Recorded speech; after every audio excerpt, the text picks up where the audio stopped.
যুক্তরাষ্ট্রের রাজধানী ওয়াশিংটন ডিসিতে অবস্থিত বাংলাদেশ দূতাবাসে যথাযোগ্য মর্যাদায় পালিত হয়েছে মহান শহীদ দিবস ও আন্তর্জাতিক মাতৃভাষা দিবস। সকালে প্রভাত ফেরি শেষে দূতাবাস প্রাঙ্গণের শহীদ মিনারে পুষ্পস্তবক অর্পণ করা হয়। রাষ্ট্রদূত তারেক মোহাম্মদ আরিফুল ইসলাম সহ দূতাবাসের কর্মকর্তা কর্মচারীরা শহীদদের প্রতি শ্রদ্ধা জানান।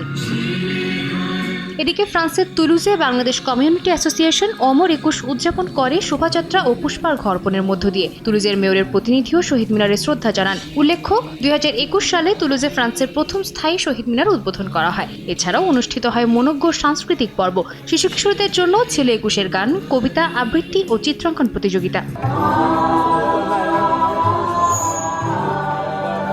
যথাযোগ্য মর্যাদা ও গভীর শ্রদ্ধায় মালয়েশিয়ার বাংলাদেশ হাইকমিশনে পালিত হয়েছে মহান শহীদ দিবস ও আন্তর্জাতিক মাতৃভাষা দিবস। কর্মসূচিতে ছিল জাতীয় পতাকা অর্ধনমিতকরণ, পুষ্পস্তবক অর্পণ এবং বিশেষ আলোচনা সভা। মালয়েশিয়ায় নিযুক্ত বাংলাদেশের হাই কমিশনার মঞ্জুরুল করিম খান চৌধুরী সহ কর্মকর্তা কর্মচারী, প্রবাসী কমিউনিটি নেতা, সাংবাদিক এবং শিক্ষার্থীরা শহীদদের ফুল শ্রদ্ধা জানান।